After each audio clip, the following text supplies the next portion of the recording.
Judi online ternyata bukan sekedar taruhan keberuntungan. Jelas bukan rahasia, situs-situs judi ini ada pelindungnya. Tapi membongkarnya memang tak semudah bicara.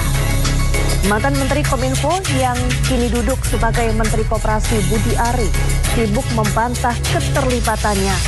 Budi bahkan sampai menyinggung PDIP yang menimbulkan plot twist baru. Judi online, siapa tuan di balik cuan triliunan? Saya, Syafaati Suryo, inilah Inside Story.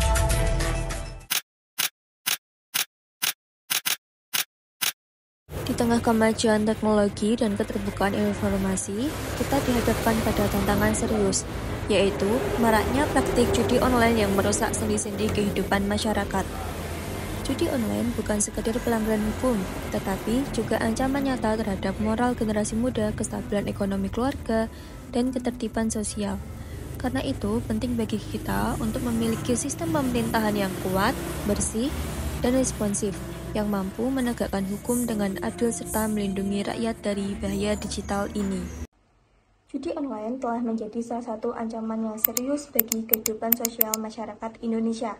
Dengan kemajuan teknologi digital dan kemudahan akses internet, praktik perjudian yang dulunya dilakukan secara konvensional kini bertransformasi ke arah dunia maya, menjangkau berbagai lapisan masyarakat tanpa batasan usia maupun tempat.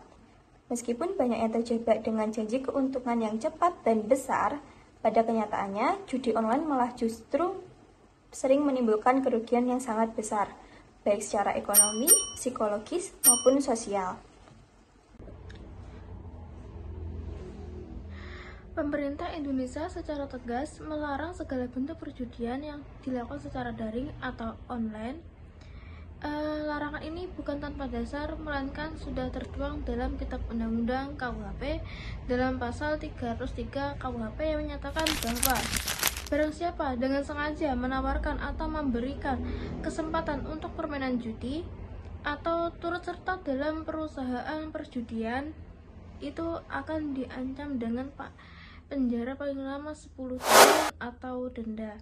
Selain itu, terdapat pula pasal 303 bis KUHP yang menegaskan ancaman pidana bagi siapapun yang ikut serta dalam perjudian dalam bentuk apapun, termasuk perjudian melalui elektronik.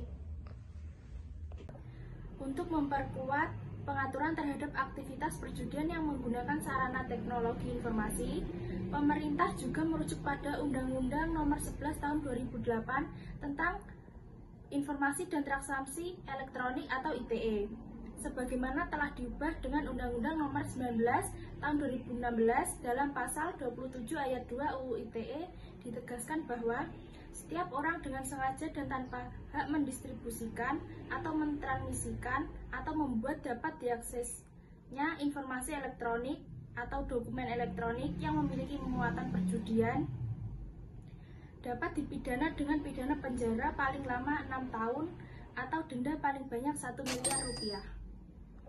Selain itu, pemerintah melalui Kementerian Komunikasi dan Informatika juga telah aktif melakukan pemblokiran aktif terhadap ribuan situs dan aplikasi yang terindikasi memfasilitasi judi online.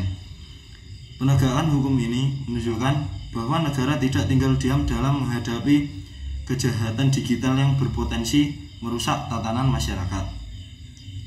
Dengan adanya larangan yang jelas dan tegas dari negara, diharapkan masyarakat semakin sadar akan bahaya judi online dan tidak terjerumus dalam praktik ilegal tersebut. Kesadaran kolektif, pengawasan keluarga, serta ketegasan penegak hukum menjadi kunci penting untuk memberantas judi online demi menciptakan masyarakat yang sehat, produktif, dan bermartabat. Namun, upaya pemberantasan judi online tidak bisa dibebankan hanya kepada pemerintah. Perlu ada kesadaran kolektif dan partisipasi aktif seluruh elemen bangsa, mulai dari keluarga, masyarakat, hingga lembaga pendidikan dan penegak hukum. Semua memiliki peran penting.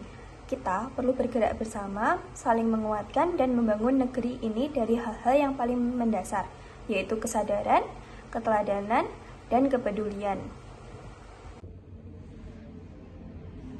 Saatnya kita Menghentikan penyebaran judi online bukan hanya dengan hukum, tetapi juga dengan membangun nilai-nilai dan karakter bangsa.